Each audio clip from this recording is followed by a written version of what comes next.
Big 12 Radio. This is Big 12 Today, presented by Modelo.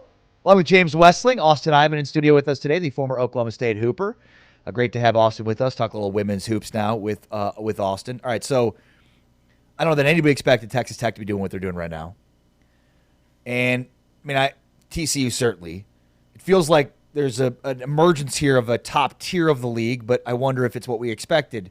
Do you expect it to stay that way? I think coming into the season we thought, that the Oklahoma State women would be a part of that top tier. I think we thought, Iowa State, who's now suffered a couple of losses here, would be a part of that. What do you kind of make of this early going of the Big 12? Baylor, another one. Right. Yeah, I think it's still just so early in conference play. There's going to be a lot of moving and shaking and up and down, I would say, in the standings. But I think there's an elite group that about 8 different teams right now you could argue has a chance to be that's the best in the conference. And women's basketball is not usually a parity sport, right? Is that a sign of the new times, do you think? I think a lot of it is just you don't know what to expect going into every season now with so much change, portal players, trying to reconstruct a roster every single year, and that's across every sport now. Going forward, you're not going to know exactly what to expect, and so some teams surprise you, some teams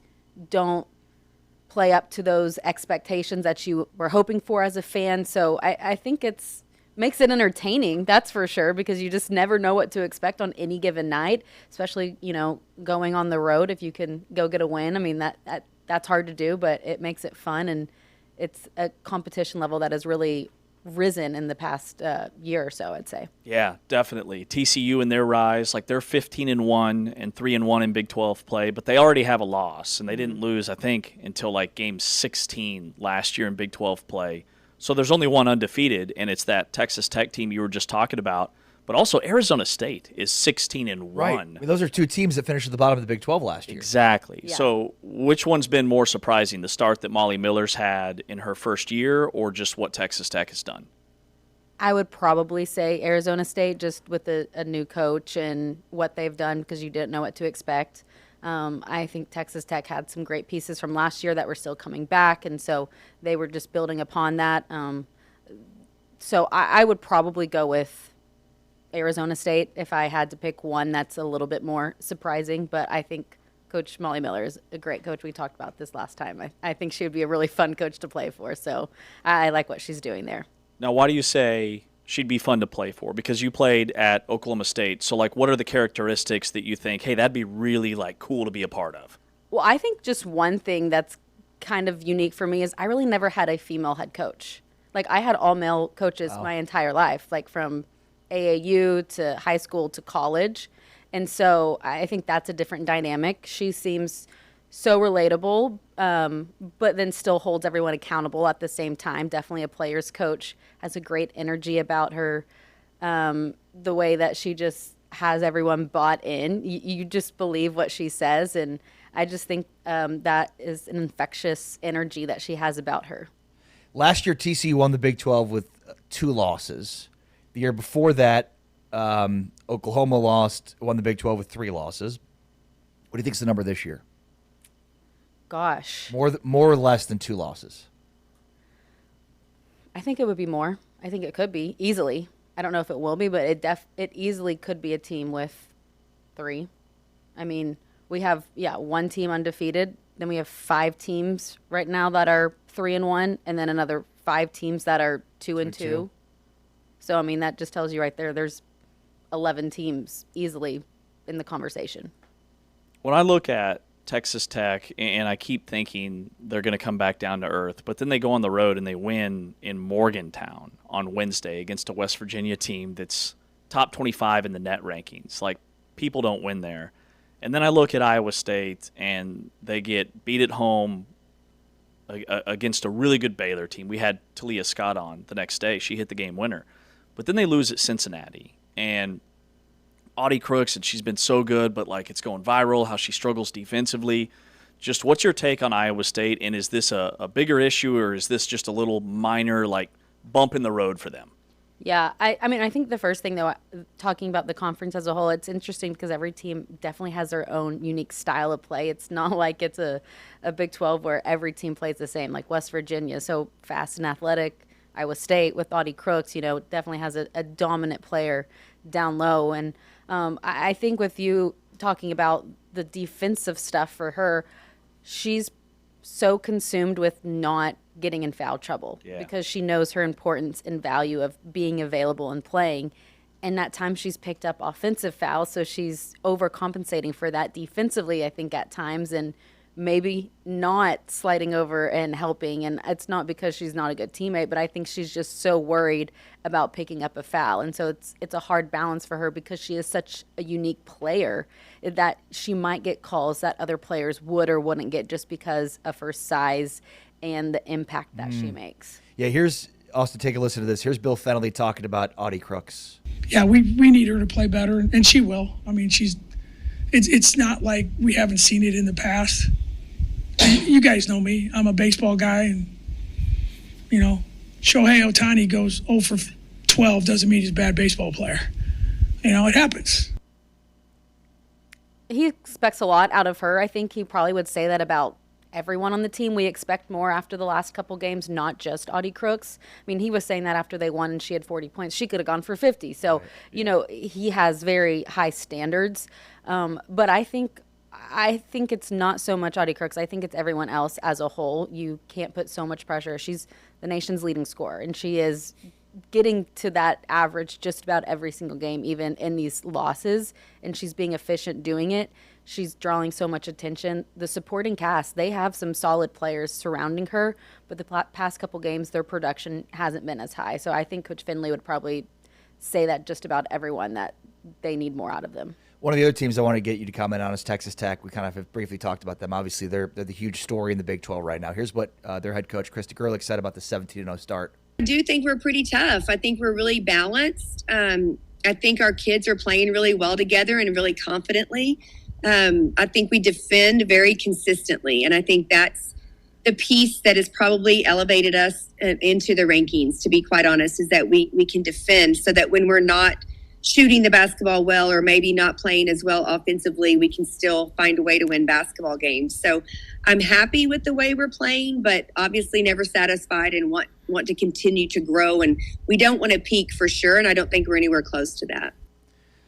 Well, I think, yeah, it's cliche, but she's saying defense is a big part of it, and you hear it all the time. The defense wins championships because any given night the offense might not be there for your star player, or even if you have a well-balanced team and attack, you can rely on defense, especially when you go on the road throughout Big 12 play. Yeah, and she's a great example of a coach that, number one, it's taken some time. Last year they go 19-18, and I think they made the postseason, whether it was the NIT or one of those other tournaments, and had a good showing. But they were 4-14 in league, so they've already matched last year's win total in conference, and they're only 2 shy of matching their season win total. But this is year 6 for her, and it's a great example of the fact that there are so many really elite coaches scattered all across the nation that once they have the resources, can shine. And Gerlich got the resources. And a lot of these are returners from last year, but they also got financial support, and she's a Texas Tech legend. It's like one of their all-time leading scorers and played in like over 100 games for Texas Tech, so they wanted her to have success. And now that they've bought in, it's not always the coach when teams struggle. Sometimes it's lack of resources, lack of funds, but ultimately, the players are the ones that go out and win the games, and she's got really good players now. Yeah, she has good players, tough, gritty players. I think a lot of her roster is just hard-nosed type of kids that are not afraid to dive after a loose ball or, maybe get tangled up underneath the basket or whatever. It might be undersized, but, I mean, they are a really unselfish team that plays for each other, and a very just physical, gritty. Gritty is kind of the best word I can think to describe them. Does the Big 12 have a national championship contender? Because, you look at UConn and Texas, South Carolina. The highest-ranked Big 12 team right now is Iowa State at 11, and they haven't looked that good yet. Right. I think there's a couple options, but right now I don't think anyone has shown they are the clear-cut favorite or top team. I guess what I'm asking is, we've talked about parity in the Big 12. Mm-hmm. Is that playing out at large too? I mean, or is UConn just going to run away with it again? I think right now, the Big 12, I mean, a lot of times, though, the teams that are battling every single day, sometimes that adversity helps you down the road. Yeah. Versus a team that hasn't dealt with it. Right. Has an easy schedule, is sitting their starters for the fourth quarter, compared to all these Big 12 teams where night in and night out, they have found a way to fight, and they have been in close games, and that has helped them and served them well. And so maybe right now you're looking and you're like, I don't know who it could be or which team it might be. But in a month from now, you look back and you say, they lost 2 close games for Iowa State. They lost a close game to Baylor. They won a close one. They lost another one to Cincinnati. But what did they learn, and how did they get better from that point that might help them once you get to March? Baylor's really intriguing to me because of Talia Scott and the fact that she can just take over a game, which we've seen her do. And Baylor's 14-3. I don't know how they're only 31 in the net, because there's only 5 teams in women's basketball that have more quad 1 wins than Baylor. Wow. They've played a brutal schedule. They've got a non-conference win over Duke. They won at Oklahoma State. They won at Iowa State. Like, what's your take on how dangerous they could be? Yeah, and I think they've shown, beating Iowa State, they've shown that they can win in different ways. They can follow a scouting report. They can put together a nice game plan and execute that. And so I think that they're a really solid team. Those non-conference games for sure has helped them. And, maybe they're okay with not being talked about as much. A lot of teams don't want to be at the top and have the spotlight on them so early in the season. So I think they're like, okay, we know what we have. We know our potential. We know what this group is capable of doing, and we're fine right where we're at. That's kind of what they did last year, too. Like, nobody was talking about them last year as being a major contender, and then I think they gave TCU one of their losses late in the season. Like, didn't Baylor end up – they had a deep push towards the end of last year. Yeah. You guys discuss while I fact check. Austyn, how many miles do you drive? Oh my gosh, I don't even know. And it feels like a lot of it's between here and Houston. Yes. Yes. It's a good thing you haven't moved to Houston, because Houston's just not a. No, yeah, Dallas is where it's at for sure. Yeah, I go back to Houston tomorrow for BYU Houston women's basketball. I was there yesterday for Kansas State Houston women's basketball. Well, and you in the non-conference did Houston men's basketball. Men's basketball, yep. Yeah, I did a TCU game, so that one was nice. Get to go to Fort Worth and just come back and sleep in my own bed at the end of the night. Doing some SMU games, so not the Big 12, but it is also nice to be in the Dallas area. So, yeah. It's a lot of driving. Let me ask you: do you agree with James when James power ranked Houston 3rd, 4th in the conference? I had them 2nd. You had Houston 4th. No, I had Houston way too high. That's what you were making fun of me about. Got it. I had Houston number 2. I had That's Iowa right, State number 3. Iowa State's undefeated, and you put a team. Do you agree with James that they're the second, the second best team in the Big 12? I wouldn't disagree with that. I mean, I think that they are just always a solid team, a great culture, and really impressed with their freshmen, with the combination of their veterans. But I mean, Kingston Flemings is just truly that playmaker that can take over a game and mature well beyond his years. So I would. It's easy to put them in the conversation for. And we've talked about just how great the freshman class is overall across the country. Yeah. But Arizona, I mean Burries and Pete, and not even to mention who's the third guy that's really emerged for them as a freshman who starts for them, Kirchakov. Yeah, Kirchakov. Yeah, I mean Toure at Iowa State, Flemings and Sinak at Houston, to name a few.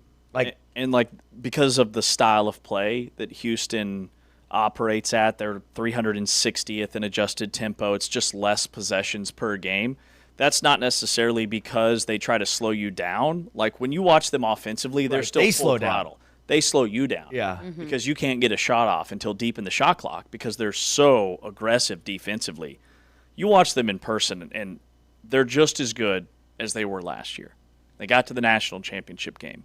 They have more star power than last year with Flemings, Sanak, Sharp, and Uzan's in a slump. Uzan's not doing what he was supposed to do this year. Like, he's not shooting the ball that well, and he's super unselfish, and he's passed it off to Flemings. I just think that team is super legit. By the way, Baylor women won 9 in a row last year. What did they do in the tournament? They won 2 in Kansas City, lost to TCU. That's right. And then they got upset in the NCAA tournament by Ole Miss. That's right. But they got hot. And they're really athletic. I mean, they have a lot of those pieces back, but I think it's a really athletic team. So, they have the potential to go on another run like that and win 9 straight, but it's also not going to be easy because we have seen a lot of upsets or close games that you maybe weren't expecting across the league as well. Austyn, you're the best. Thank you. Thank you, guys. Thanks for jumping on with us and heading out in studio. It's always fun to have you in here with us. Yeah, it's always fun. Anytime. Great job filling in while I was – where was I? It was Christmas. I think It was you were, around Christmas time. Yeah. That's what it was. Yes. Ari reminds me every day of how I'm replaceable. I'm not irreplaceable. I'm replaceable. You crushed it. There are very few people that can replace you. Austyn's certainly one of them. Right. Don't listen to Ari. You're great. You are number one in my book. So. I mean, I feel bad that you had to work get 3 number hours one. with this Number guy. one.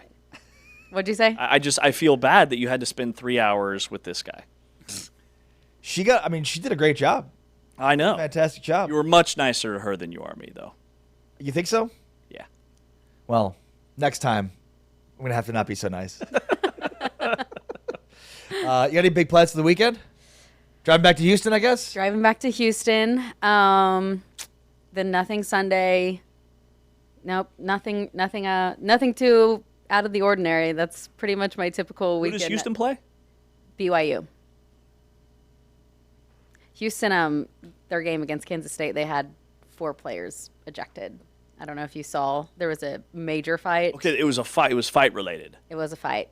Yes. So were those players suspended for the game? I haven't heard. It was because it was late in the game. I would guess one player is definitely suspended for this game. But yeah, a Kansas State player kind of like shoved a Houston player down on the ground, and then a couple players came to her defense. One came off the bench. So I think the refs were just like, at this point, anyone that's involved, we are ejecting them. And so it was 4 Houston players, 1 Kansas State player. Houston was up at that point. They were looking like they were going to get their first Big 12 win, and had 6 players to finish off the game and didn't end up winning. That's wild. Yeah. We saw that in the Duke-Baylor game way back at the start of the year, like a benches clearing brawl towards the end of the game. Yep. I can't remember if those players had to sit out the next game. I think if you leave the bench to come onto the floor, I think you're suspended for at least a half. Really? But we'll have to find out. I was guessing the one that kind of swung would be the one that would The one that threw a punch? Yeah. Yeah. So we'll see what their roster looks like. But, yeah, they play BYU tomorrow afternoon. Awesome. Thanks, Austyn. Thank you, Take guys. care. All right, Austyn Iven joining us in studio here. More on the college football playoff, plus huge news in the Big 12 on the football side of things with the return of L.J. Martin. And let's take a deep dive into who the favorites of the Big 12, the way too early favorites for next season's Big 12 should be. With James Amari, Austyn Iven with us as well. This is Big 12 Today on Big 12 Radio, presented by Modelo, heard on TuneIn and watched on Big 12 Studios.